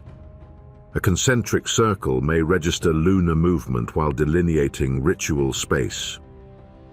Knowledge, function, and social practice may coexist in a single structure, integrated seamlessly by its builders.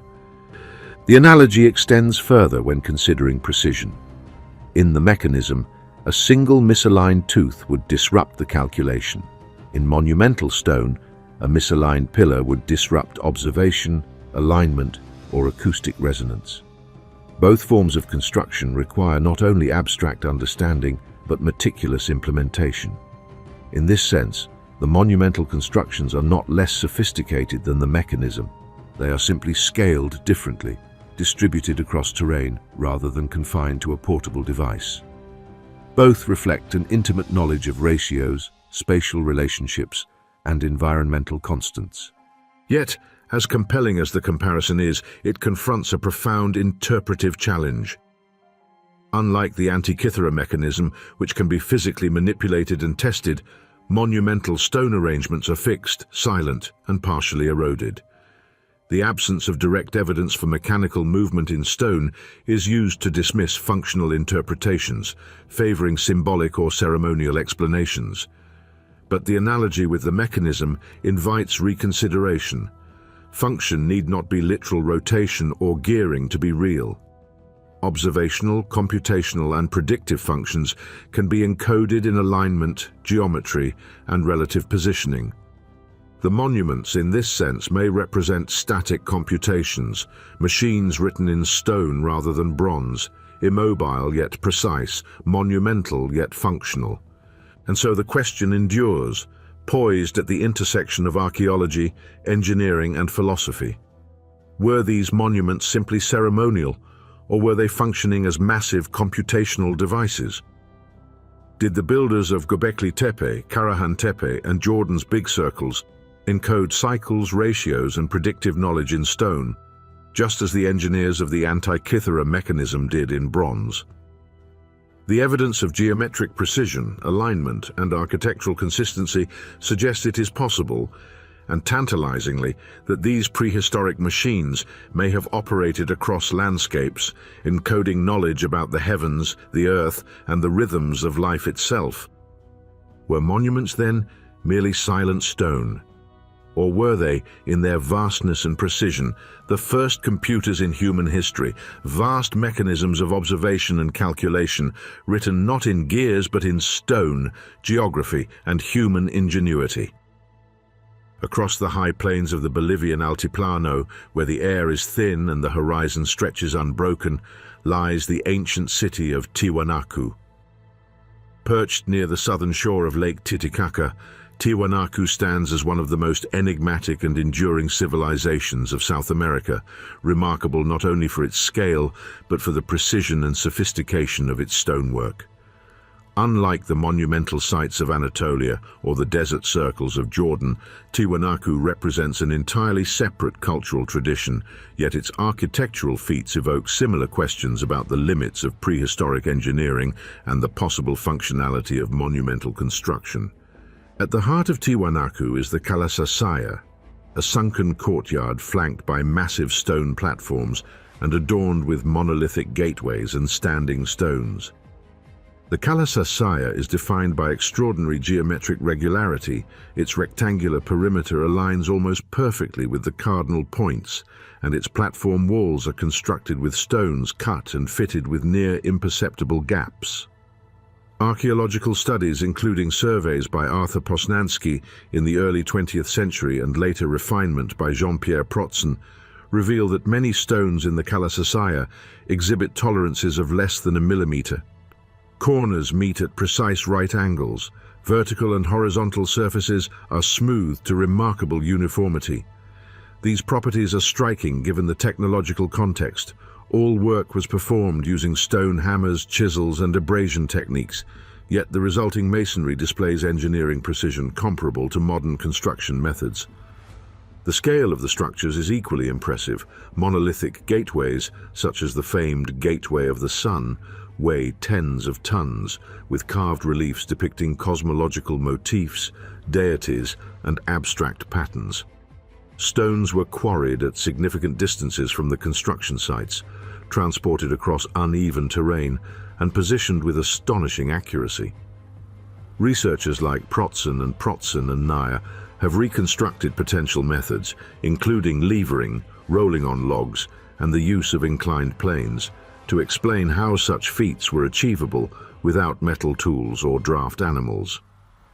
Even so, the precise interlocking of stones, the leveling of foundations, and the alignment to cardinal directions suggest a level of planning, surveying, and geometric knowledge. These hypotheses remain speculative, yet they demand consideration when confronted with the sheer scale and geometric exactitude of these sites. Acoustic resonance offers a compelling starting point. Long-standing studies in archaeoacoustics suggest that stone enclosures, circular layouts, and pillar arrangements can shape sound in unusual ways. The hollow sockets, depressions, and chambers in Karahan Tepe or Göbekli Tepe, for instance, are not random voids. They may serve as natural resonators, amplifying, reflecting, or focusing sound waves across the structure. Experiments conducted in modern reconstructions of circular stone platforms demonstrate that even minor geometric adjustments can produce standing waves or enhance particular frequencies.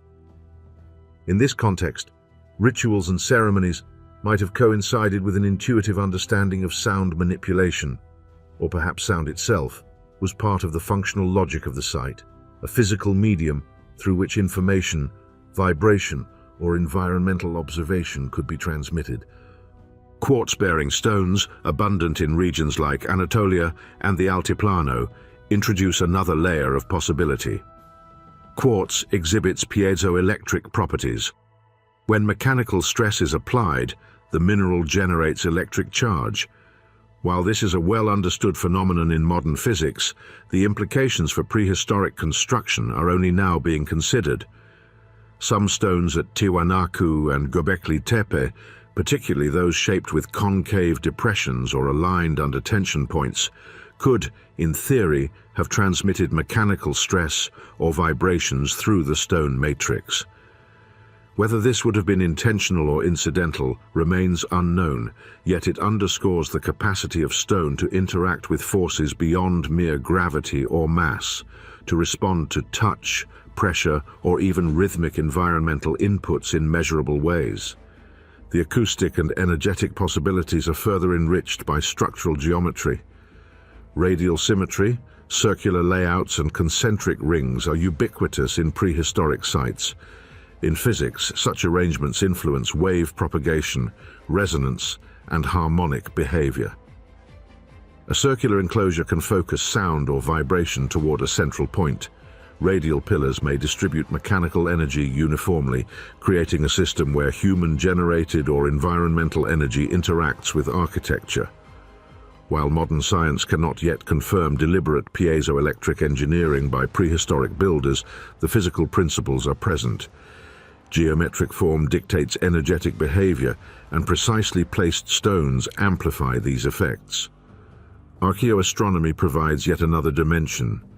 Across the globe, from Tiwanaku's Kalasasaya to the big circles of Jordan, evidence suggests deliberate alignment with solar, lunar, and stellar cycles. At the summer solstice, certain pillars cast shadows or direct sunlight across thresholds. Lunar standstills coincide with alignments of radial stones.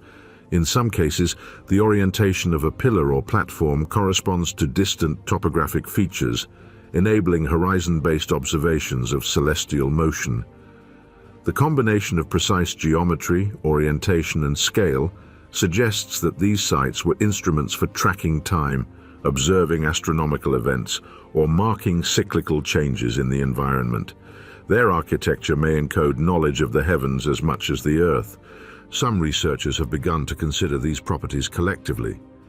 In studies at Göbekli Tepe and Karahan Tepe, it has been suggested that certain stone sockets could anchor wooden elements or stone inserts designed to oscillate, rotate, or produce tonal qualities when struck. Acoustic experiments in circular enclosures elsewhere, including chambered cairns in Europe, demonstrate that even low-level resonance can be perceived across large distances, potentially enhancing communication, ceremony, or observation. Combining resonance, geometric alignment, and astronomical calibration, the hypothesis emerges that some monuments may have functioned as physical interfaces, where environmental forces, light, gravity, sound, intersect with human cognition. Importantly, these concepts remain grounded in physics and measurable phenomena. Piezoelectric effects, sound propagation, harmonic resonance, and celestial alignment are all properties that can be quantified and reproduced in modern laboratories. The speculative element is not in the physics itself, but in whether prehistoric builders intentionally exploited these phenomena. Nevertheless, the architecture exhibits the conditions necessary for such interaction: hollowed sockets, radial symmetry, concave depressions, precise leveling, and carefully measured alignment. In this sense, function need not require moving parts or mechanical gearing. The stones themselves, by virtue of geometry and placement, could act as conduits for energy and observation. This perspective reframes our understanding of these sites. Traditional archaeological interpretation tends to prioritize symbolic, ceremonial, or social explanations. The stones are altars, markers, or ritualized spaces. Yet if acoustic and energetic properties are considered, the monuments become something more: interfaces with the environment, systems tuned to capture, direct, or amplify phenomena. Solar shadows, moonlight vibrations, and even piezoelectric effects could have been observed, recorded, or utilized in ways that modern observers can only begin to reconstruct. The possibility emerges that knowledge itself was embedded in the architecture, encoded in form, material, and alignment. Geometric precision, therefore, is not merely aesthetic. In circular enclosures, straight alignments, and concentric patterns, the builders may have encoded predictable physical behaviors.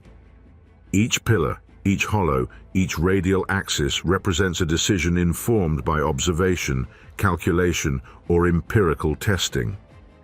What modern science interprets as symbolic or ritualized may have been simultaneously functional, serving as a system to interact with forces beyond human perception: sound, vibration, light, and celestial motion.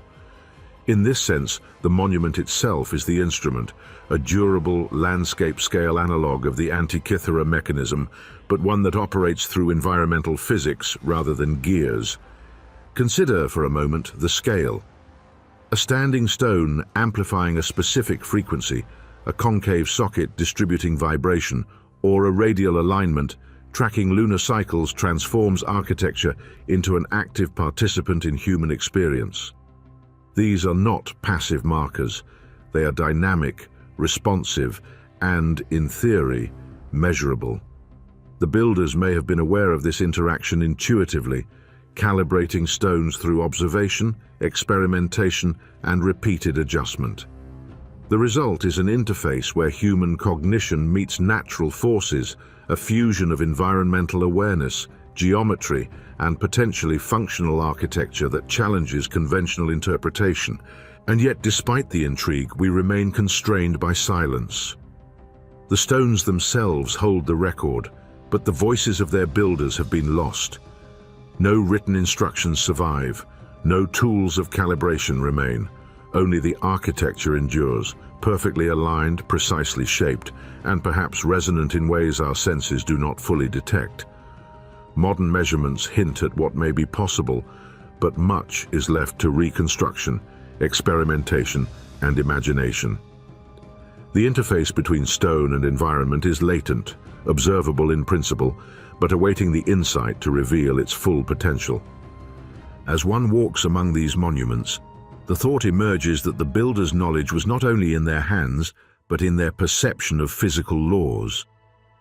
Geometry, vibration, and alignment are all manifestations of a sophisticated understanding of how the world behaves, encoded in durable materials, extending across meters, tens of meters, or even hundreds.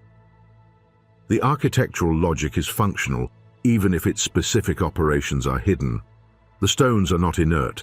They respond to light, gravity, sound, and human interaction. They are instruments of observation, calculation, and perhaps even amplification. And so the whisper lingers in the mind. The stones may not be dead. They may be tuned. For decades, the prevailing interpretation of megalithic sites has been shaped by consensus. Monumental stones, enclosures, and circular arrangements are ritual or symbolic spaces, reflections of social hierarchy, cosmology, or collective devotion. Archaeologists emphasize ceremonial explanations, and for good reason. Extraordinary claims require extraordinary evidence.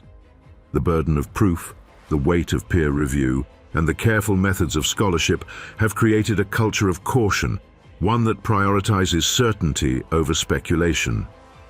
A pillar socket in Karahan Tepe, a radial alignment in Jordan, a concave depression in Tiwanaku.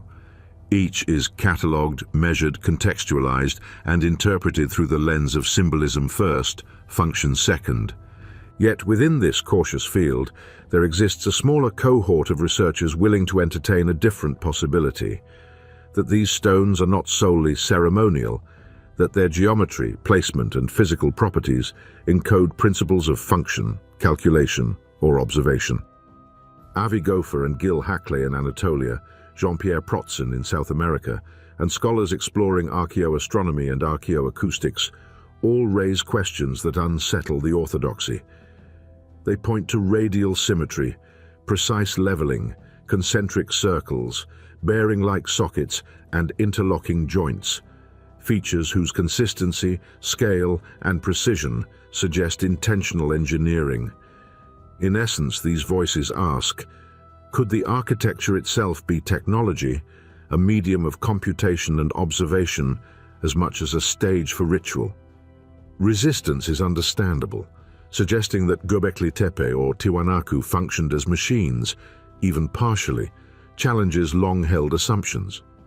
The debate is not simply academic pedantry, it is a tension between methodological rigor and imaginative interpretation, between the weight of centuries of scholarship and the possibility that we have misread the ancient record. Skeptics argue that without written instructions, without surviving mechanical parts, function cannot be proven. Proponents reply that function need not require literal gears or levers. Geometry, alignment, resonance, and placement can themselves encode knowledge, observation, and calculation. This tension, however, is beginning to shift, not through conjecture but through data. Emerging technologies are enabling a new archaeology of function, a science capable of interrogating stone with unprecedented precision. Three-dimensional laser scanning captures surfaces to micrometer tolerances, revealing subtle curvature, minute depressions, and interlocking geometries invisible to the naked eye. High-resolution photogrammetry and drone surveys map entire landscapes, uncovering alignments, radial symmetries, and sightlines that suggest intentional observation or measurement. In these datasets, patterns emerge: concentric circles, precise angular divisions, and repeated modular units that hint at logic embedded in form. Ground-penetrating radar and subsurface imaging reveal hidden features beneath plazas, platforms, and terraces. Hollow chambers, buried sockets, and structural voids can now be visualized, measured, and modeled, raising the possibility that some constructions included elements of motion, vibration, or acoustics. Computational geometry and machine learning add further power. Algorithms analyze spatial relationships across hundreds of structures simultaneously, detecting geometric and proportional consistencies that human surveyors might overlook. By comparing measurements from Anatolia, Jordan, and South America, researchers can begin to quantify patterns, testing hypotheses about function, observation, and environmental calibration. Archaeoastronomy, integrated with these methods, illuminates another dimension. Software models the solar and lunar cycles against the precise alignment of stones, platforms, and sightlines, revealing that many constructions correspond not randomly but systematically to celestial events.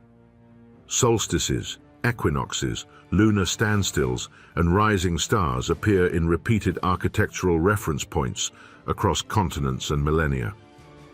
When combined with 3D data, these alignments suggest that builders encoded astronomical observation directly into massive, immobile stone architecture, transforming the landscape itself into a computational tool, a monumental interface between human cognition and the cycles of Earth, Moon, and Sun.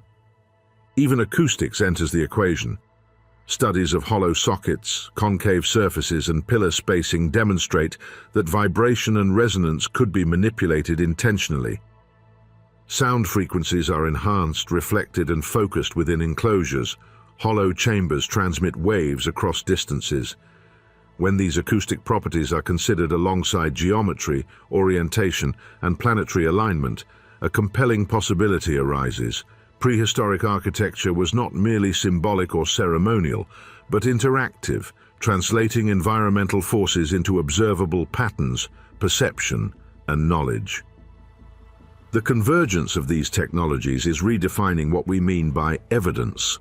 Where once archaeologists relied primarily on surface excavation and typology, now we can model the invisible, quantify the abstract, and reconstruct relationships at a scale and resolution that mirrors the sophistication of the builders themselves. The mountain, the platform, the circle, they are no longer passive remnants, they are datasets, their positions, orientations, and relationships encoded in a language of stone, geometry, and physics, waiting to be read by modern science. It is here that the narrative transforms. The machine is no longer metaphorical. It is present in the data, in the interconnected alignments, the concentric geometries, the carefully leveled terraces, and the interlocking stonework. Each site, whether in Anatolia, Jordan, or the high plains of Bolivia, becomes part of a global pattern, a testament to human ingenuity and the enduring capacity to externalize knowledge into durable form. Precision, proportion, alignment, and resonance are revealed not through imagination alone, but through the rigorous application of scanning, modeling, and computation. This emerging perspective invites a radical reconsideration of the past. Could Göbekli Tepe have functioned as a macro-scale observational instrument? Did Tiwanaku's Pumapunku encode measurements of the solar cycle or environmental gradients? Were Jordan's big circles not merely ceremonial, but also functional interfaces for mapping territory, tracking stars, or calibrating time? In every case, the integration of 3D modeling, computational geometry, archaeoastronomy, and acoustics allows us to see these sites in ways that traditional excavation and typology cannot, as physical systems, interactive and precise, bridging observation, cognition, and architecture. Yet the approach remains cautious, even as it excites. Technology reveals potential, but interpretation still requires care. Patterns exist, alignments are measurable, and resonance can be quantified, but proving intent is more challenging. Here, the blend of empirical rigor and imaginative reasoning is crucial. We must follow the evidence while allowing for the possibility that prehistoric builders were capable of embedding function into form, of encoding knowledge in stone at scales that continue to defy conventional assumptions. In the end, the lesson is both scientific and philosophical. The machine is not just in the mountain, nor in the stone itself.